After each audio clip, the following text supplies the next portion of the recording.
Hello and welcome to Real Hawk Talk. I am Brian Nemhauser. You can find me on Twitter at Hawk Blogger. Please let me know if you can hear me okay. Let me know how the reception is. I am on hotel Wi-Fi in, of all places, you guessed it, New York City. New York City, folks. I am here. Cheers to all of you. Let's give it up for your first place Seattle Seahawks. 5-3. Holy cow. The Seattle Seahawks just beat the 6-1 New York Giants. And I'm going to tell you, folks, there are going to be people out there, and I'm going to come back to this. Oh, yeah, get your crabs up for sure. I'm not Evan. I don't even know how to do it, but do it. There are going to be people out there that are going to say, yeah, you know what? The Giants are frauds. We were having this. Cashman, hopefully you're listening. Derek, I hope you're listening. They're giving me crap because they've been saying the Giants are frauds and they know that it's bothering me. I got to say, you call the Giants frauds and you are selling what the Seahawks just did short. That is a tough Giants team. They were without a bunch of players. They were scuffling on offense. They mucked it all up like they always do. They have played like 8 games this year. They all look the same except for this one. I'm going to pull some things up here, but like this Giants team, they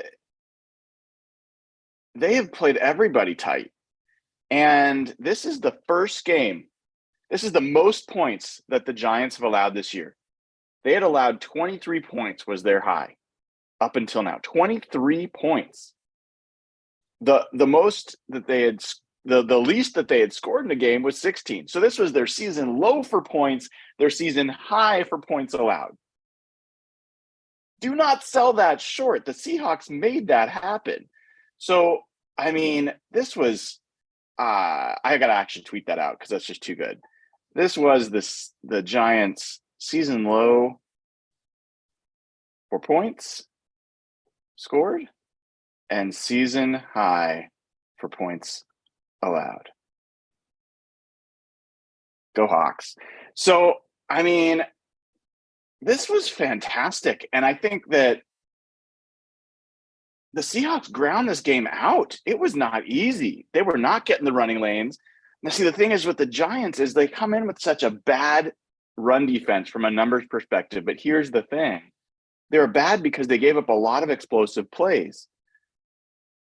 When you don't get explosive plays, the run defense is pretty good, actually. So this is one of those things where like yards per carry can be a little misleading. But the Seahawks were not getting easy runs. Kenneth Walker on the day, 18 carries for 51 yards. 2.8 yards per carry. You want to know what's more impressive? What is more impressive than holding Kenneth Walker to 2.8 yards a carry? Holding Saquon Barkley to 2.7 yards per carry. 20 carries, 53 yards for Saquon Barkley. And he didn't really kill you in the passing game either. You know, every other week, when I've said, hey, you know, the Seahawks defense, they held him on the run. They held Austin Eckler, you know, to 20 yards on the ground or whatever it was. And then you look and he gained 100 yards receiving. Saquon Barkley had 9 yards receiving, 3 catches for 9 yards. The Seahawks absolutely dominated Saquon Barkley, and they made the Giants beat them some other way. They couldn't do it. They could not do it. So, you know, that is just massive. This defense, holy shit, everybody. What is going on with this defense? Everybody was ready to, like, send Pete Carroll out to pasture. He's a defensive coach. He can't coach defenses. His defense are all crap. If you don't think that Pete Carroll was the reason that Clint Hurt made the adjustment that he made to change the way that the defensive linemen were playing to go from 2 gap to 1 gap, to play more bear fronts. That's for you, Nathan. To get Ryan Neal more in that game, in the game plan, you're crazy. He is absolutely the reason that happened. And this defense, I told you going into this week, this defense for the first 5 weeks, they were the second to last in the NFL by most defensive measures. They were like maybe third to last if you went by like DVOA. The last 2 weeks before this game, they were number 1 overall. Number 1. Now, that's just insane.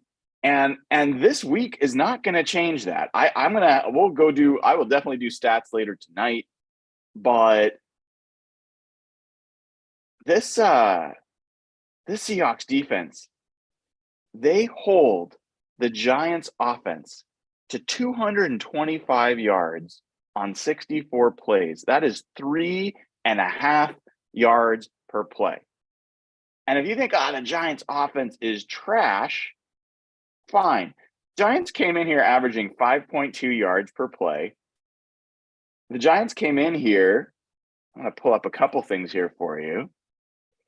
Giants came in here, I believe, the 14th ranked DVOA offense. So, I mean, this is not, you say what you want about Daniel Jones, which, thank God he's not our quarterback, but let's pull up DVOA here, Football Outsiders. If I go through the rankings for the Giants offense, they were 18th in points per game, 19th in yards per game, nothing great there. 20th in yards per play. DVOA, though, you go to offense, and sorry, they want me to log in because I'm on my work computer. See if I got that right. Okay, yes. The New York Football Giants, they were 7th. I was wrong. They were 14th in overall DVOA. They were 7th in offensive DVOA. They were 8th in pass and 6th in rush. That feels like crazy. I don't even know. Not sure that I believe that. Like, let's go back here and check overall. New York Giants, 14th overall. And yes, their offense was 7th. This is the 7th ranked offense in the NFL from an efficiency standpoint. What they do is they hold on to the ball really well. They are a time possession offense. Time of possession offense. They were like close to tops. Let's take a quick look, make sure. I think I got that here somewhere. Fifth in the NFL in time of possession. So they just do the like boa constrictor type of team where they just keep you from getting the ball. You get very, very few chances. They take the air out of the ball, so to speak. And then on defense, they come after you. And it's just a grind, and they're rough, and they tackle well, and they get in the backfield. Like, this is a team that has a formula that has worked. It beat the Baltimore Ravens, okay? It came close to beating the Dallas Cowboys. It did beat the Green Bay Packers, whether you think that's impressive or not. And you could say, yeah, but look what they like barely beat the Jaguars. Yeah, because this formula should feel very familiar to Seahawks fans. It is intentionally driven to keep games close and allow the team to have a chance to win it at the end. And the Giants were previously 4-0 when trailing going into the fourth quarter. 4-0, undefeated. Only team in the NFL with more than one win in terms of a winning percentage there. And the Seahawks just turned them back. And this game, folks, this game was, I think, tied going into the fourth quarter. To go back, but I mean, like, I believe it was. Or no, maybe the Seahawks were up by 3. I think the Seahawks were up by 3. But in any event, yes, the Seahawks were up by 3 because the Giants trailed going into the fourth quarter. That's how it was. In any event, they were up by 3 points, and the Seahawks extended the lead. Again, if you're just joining us, this was the most points that the Giants had allowed an opponent to score, and the fewest points that they had scored on offense all year. Both things, one game, one opponent, your Seattle Seahawks. This was a game that, as tough and as much of a grind as it was, ends up being one of Seattle's biggest victories. And if Tyler Lockett doesn't fumble and catches an easy ball that he always catches, this could have easily been like 34-6. Like, it could have been that kind of game. That's how clean this game was for the Seahawks. They end up with just 3 penalties, and one of those penalties was on the friggin' coach. So unreal to see that. Gotta talk. I mean, there's so much to talk about. I'm like just buzzing here. I'm so excited. This is your first place, alone in first place, Seattle Seahawks. Unreal. This is a team that, on defense, once again created pressure on the quarterback. They end the night, the afternoon, nighttime for me now, folks. I'm looking out at New York City, and I can almost hear the swearing and the tears. It's amazing. They end the night with 5 sacks, 2 of them by Uchenna Nwosu. 2 of them on that final drive. This is a team that is now consistently getting pressure on the quarterback. Yes, there is problems with the offensive line for the Giants, but this didn't feel like blow-by stuff. These were well-earned sacks.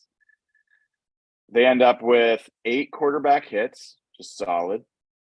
And here's a guy I'm going to start out with. I've talked about some other folks. I mean, Nwosu definitely had a game.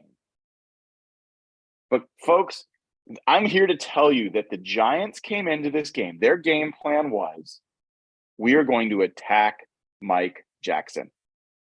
We are going to attack Michael Jackson. He is their weak point. That is what they came in believing. Almost every pass went at whoever Mike Jackson was guarding. And, man, he was up for the challenge today. It was a fantastic game from Mike Jackson.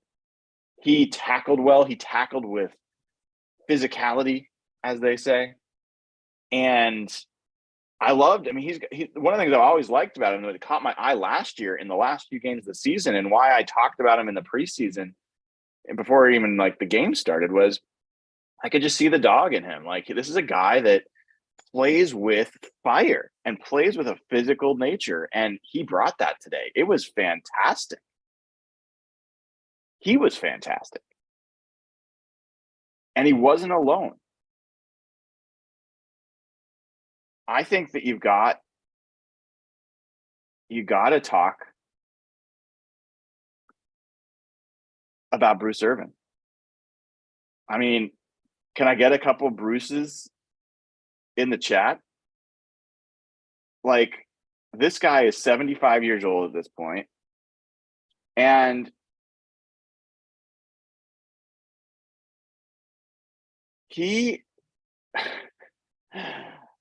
was one of the best players on the defense for the Seahawks today.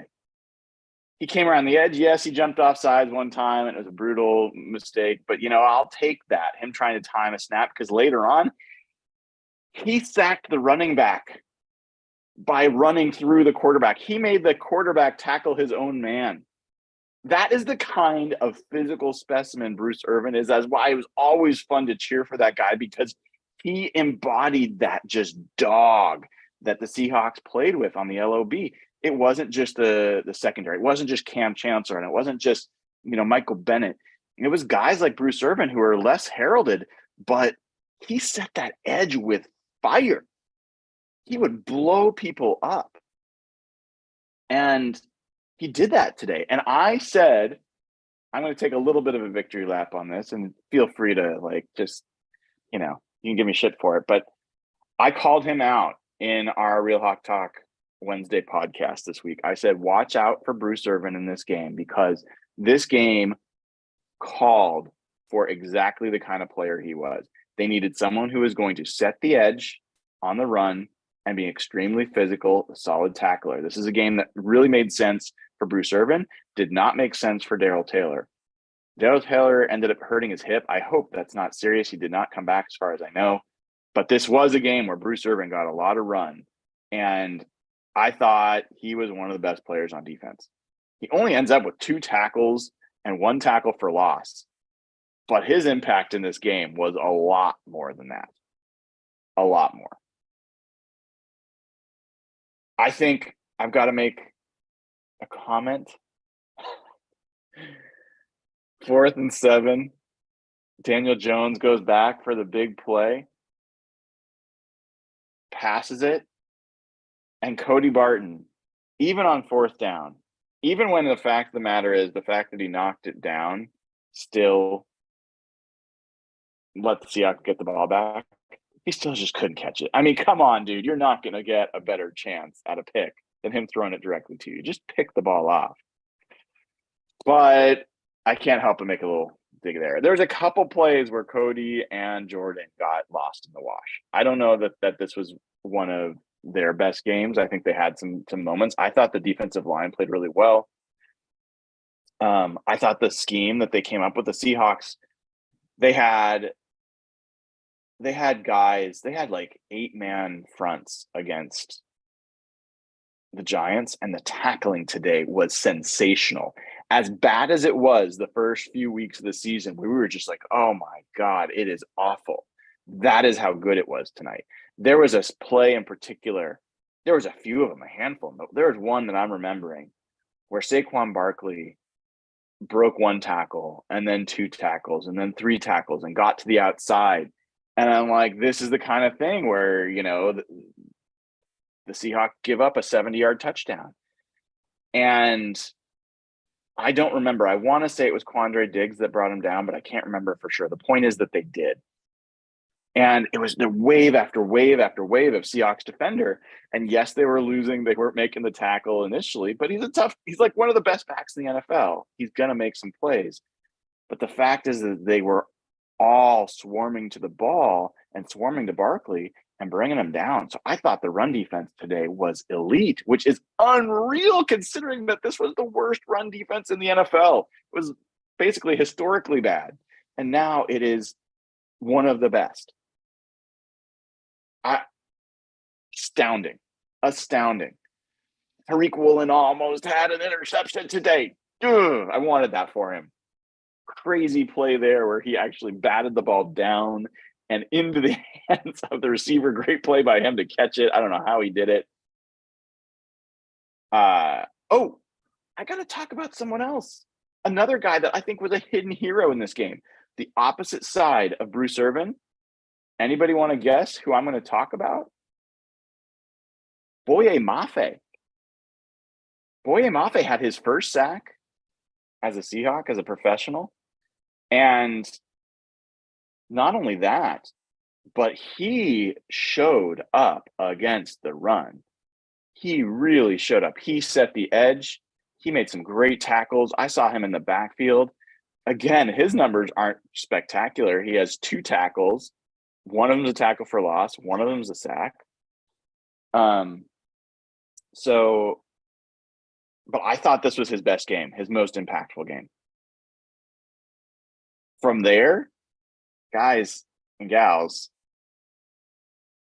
we got to talk about the special teams.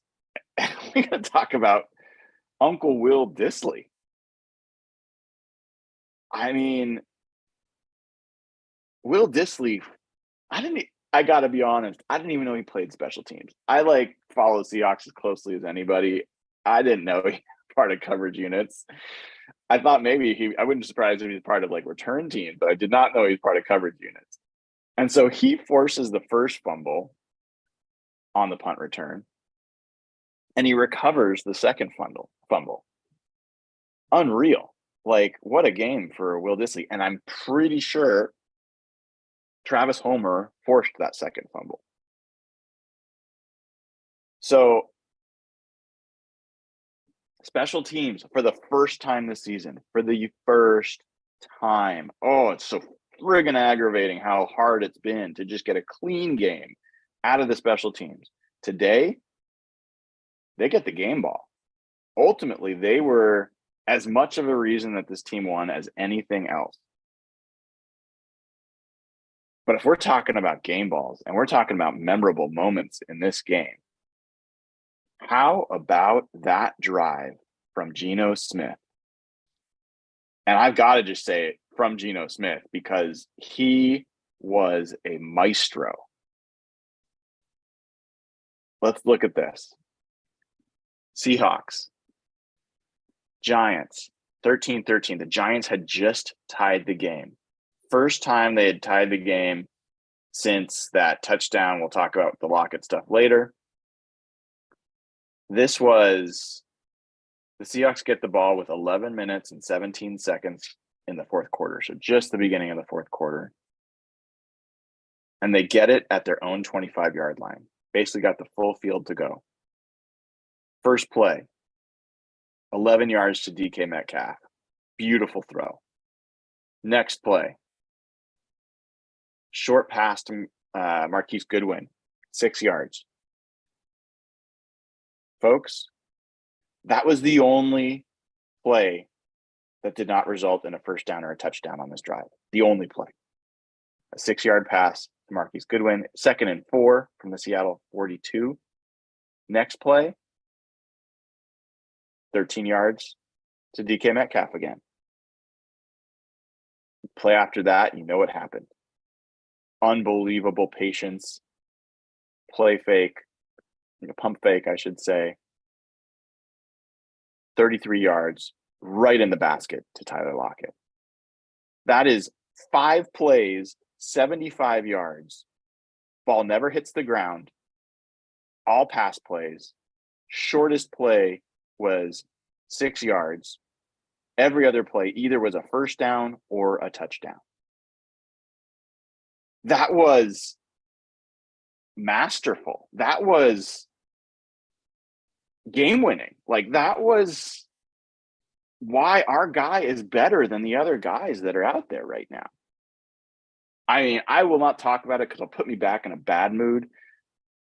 But if you offered me Trevor Lawrence, the number 1 overall pick that everyone said was the next great thing, straight up for Geno Smith, I would turn you down flat. Not even close. And anyone that says otherwise is not watching these guys play. You have got one of the best quarterbacks in the NFL right now. And now, folks, we got to start getting excited about, like, this started as like this debate of, like, what should we do? Do we sign him? Do we still draft a quarterback high? Screw that. Those first 4 picks, 2 in the first, 2 in the second, you are building this team around Geno Smith. He is your guy. You are now 8 games into this season. 8 games. And he has been a top 4 quarterback in the NFL. You are not going to get better than that. The likelihood that you are going to get better than that in the draft is super low. The likelihood that if you're lucky, you get a Trevor Lawrence who at least has some talent, but he's pretty shit. So draft a quarterback later. Do the Dayna. Draft a quarterback in the 3rd round. Maybe you get a Michael Penix, right? But this is the dude. And did you see him at the end of this game? Did you see him at the end of this game where he's just got the fire in him? Like, this is a guy that if you built a quarterback that was like ideal for me to cheer for, he's kind of it. And it's not just the way he plays. It's the way he leads. Like, he commands respect from coaches, from players, from opponents. He plays with fire. And man, his story. There's not a better story in the NFL, not a better story maybe in sports going right now than Geno Smith, who was an afterthought, fringe NFL player, basically. And now one of the best. Who knows what his guy's going to do? Every week is must-see TV because we don't know. I didn't know if he was going to play that well against the Giants this week. I didn't know if he was going to play that well against the Giants after the first half. But this guy is such a leader. Super underrated part of this game. We all know what happened to Tyler today, right? Had that fumble, which was a killer, second week in a row that the Seahawks got pinned back at their own end zone and had a just mishap. Last week was a safety. This week, fumble, 2-yard line, turns into a touchdown. Ugh. Then Geno throws just the perfect pass to Tyler, who ran the perfect route. We've seen him make that play a million times. Tyler is money in the bank. The ball actually hits his helmet. I don't think he saw that trajectory coming. His helmet ricocheted, didn't make the catch. And this guy's hanging his head on the sideline. Who goes over to him and talks him up? Geno Smith does. Like, Geno Smith didn't hesitate to go back to Tyler for what was the game-winning touchdown. So this is a guy that's not just making these great throws and great reads and great adjustments at the line. It's not a guy that's even just making like great moves in the passing game. He's getting them into good runs. He's running himself. He's getting rid of the ball. He's doing all this, but he is leading that team. And he's leading some alphas like DK. Tyler's not an alpha personality, but he is a Pro Bowl level receiver who's proven in this league. Geno is the alpha of alphas. I think you could argue he is the alpha of alphas in the entire roster right now. That's something. So I'm just loving watching him play. And yes, oh boy, boys and girls, it certainly wasn't just Geno. That touchdown run by K9, Kenneth Walker.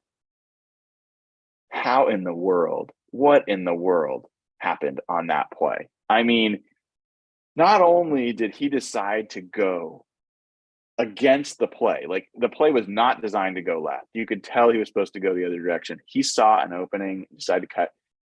99 times out of 100, that is a tackle for loss or not much that happens because the players can catch up to you. And sure enough, somebody caught up to him. They got a hold of his leg.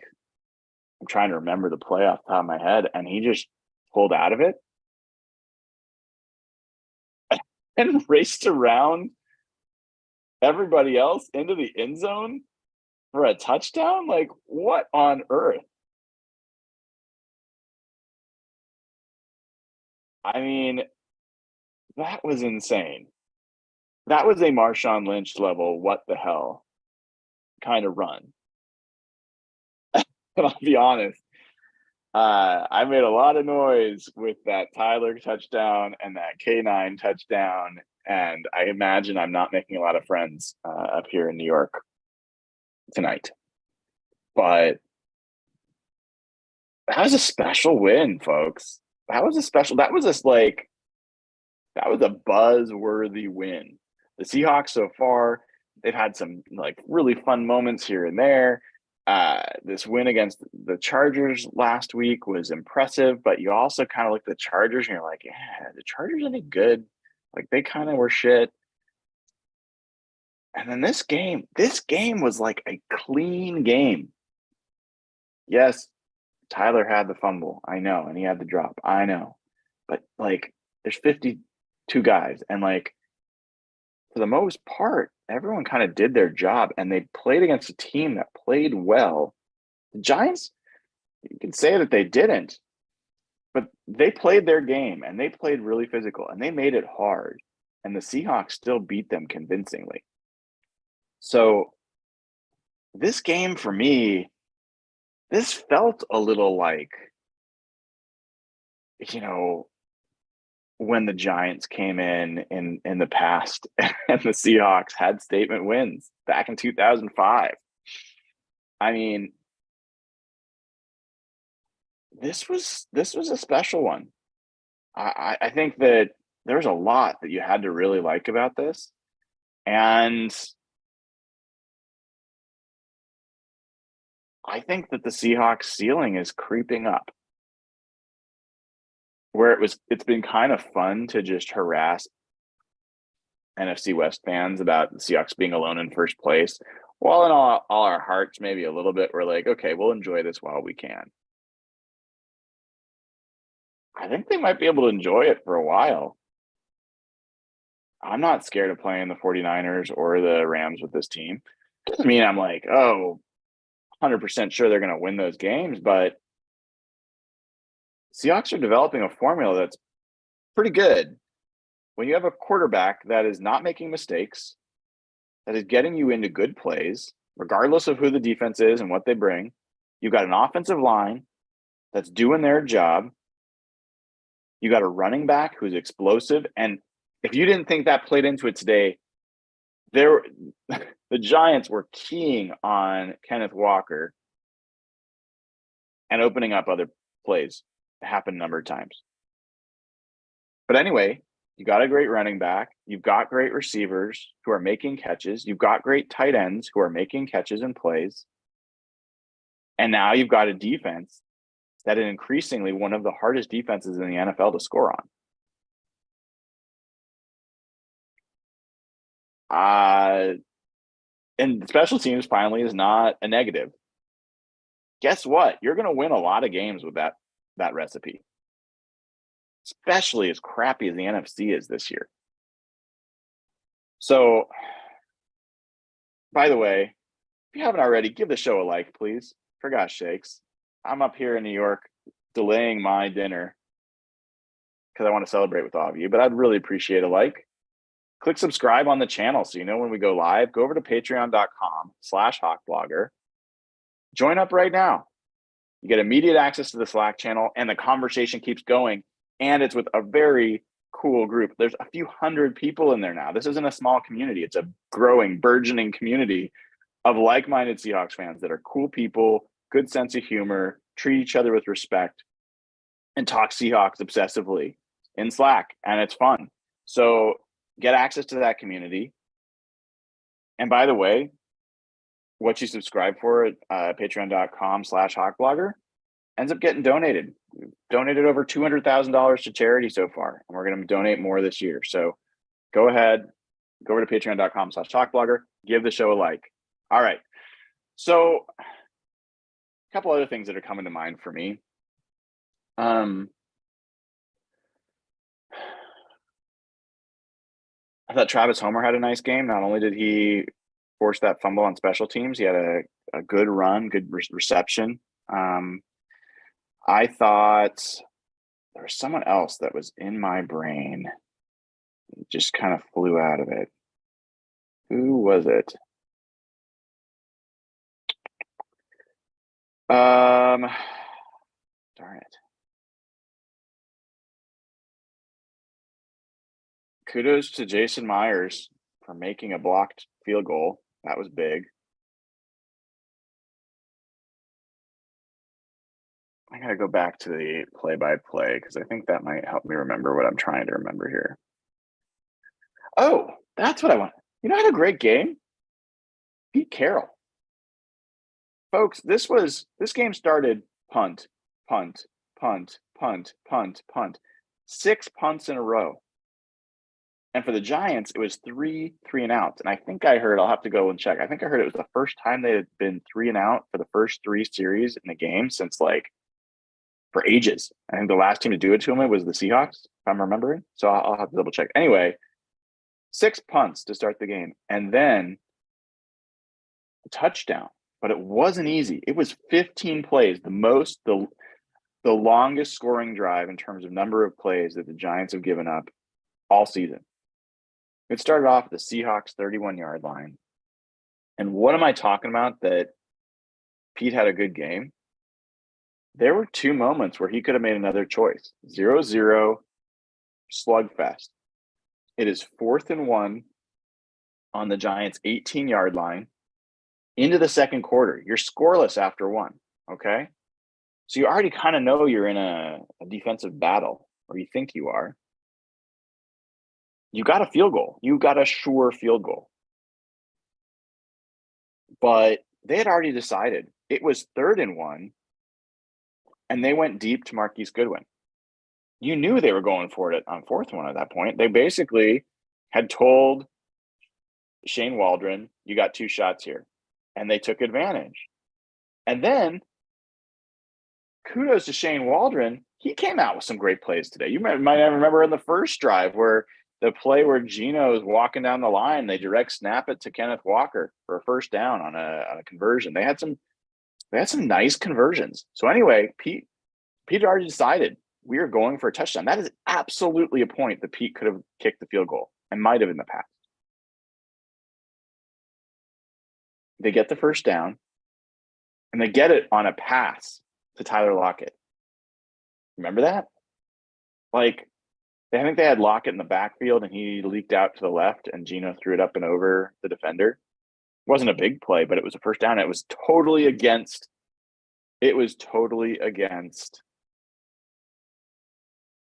their tendencies. So now you've got first down, you're in the red zone, and it's still a grind. And guess what? You get to 4th down and 2 at the 6-yard line. And this one, I am not sure that Pete had already decided. Because on 3rd and 8, Geno scrambled and got 6 yards, and they got to 4th and 2. And they go for it. And what do they pull out here? They pull out a shovel pass to Will Dissly. I mean, I don't know if I want to see that again, but Shane Waldron today, I think, gave a master class in going against tendencies. This game is not just going to help the Seahawks today and in the standings. It is going to help them down the road because they've now put on tape tendency breakers that the other defenses, the other opponents are going to now have to prepare for and think about, which creates chance for you to counter. So basically, this is Shane Waldron putting people, against the ropes and with great combinations. And I thought he called a pretty fantastic game. So, I mean, those are my initial thoughts on this stuff. I'm over the moon. Like, this is so fun. And the fact that I now get to spend the week in New York and don't have to put up with snide jokes from New Yorkers about the Giants beating the Seahawks, and I just get to smile. That's good. I'm okay with that. That'll be fun. So, folks, enjoy the rest of the night. This has been a really special evening for me, afternoon for all of you, watching the Seahawks pull this out. And if you haven't already, please give the show a like, subscribe to the channel. We're almost to 8,000 subscribers, which is cool. And have some fun. Enjoy the night, enjoy the win. And for folks that look forward to my morning after column, the mornings after games, might be an evening time thing tomorrow, depending on how I sleep. If I happen to wake up at what would be 3 a.m. Pacific time and have enough time to write, then I will. Otherwise, it will probably have to wait because I got an early morning myself up here. So congrats, enjoy, and good to see here that Ryan Neal's injury was just cramps. That's good to see. Wow. Go Hawks. First place Seahawks. Awesome, awesome, awesome.